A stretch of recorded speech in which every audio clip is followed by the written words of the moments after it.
স্বাগত ডিবিসি সংবাদে। আপনাদের সাথে আছি আমি ফারহাত তাসনিম। শুরুতেই জানিয়ে দেব মার্কেন্টাইল ব্যাংক সংবাদ শিরোনাম।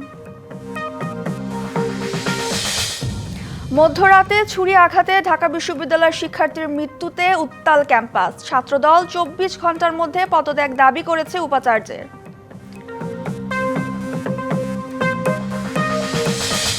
সহকারী পুলিশ সুপার পদে বিবাহিতদের নিয়োগ না দেওয়ার সুপারিশ বাহিনীর। নিয়োগ বিধি সংশোধনের প্রস্তাব নিয়ে মিশ্র প্রতিক্রিয়া বিসিএস এ অংশগ্রহণকারীদের।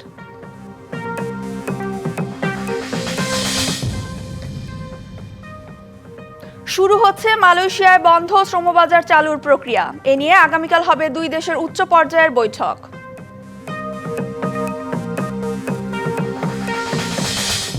এবং সৌদি আরবের সঙ্গে যুক্তরাষ্ট্রের 14,200 কোটি ডলারের অস্ত্র চুক্তি, ইতিহাসের সবচেয়ে বড় প্রতিরক্ষা সহযোগিতা চুক্তি দুই দেশের।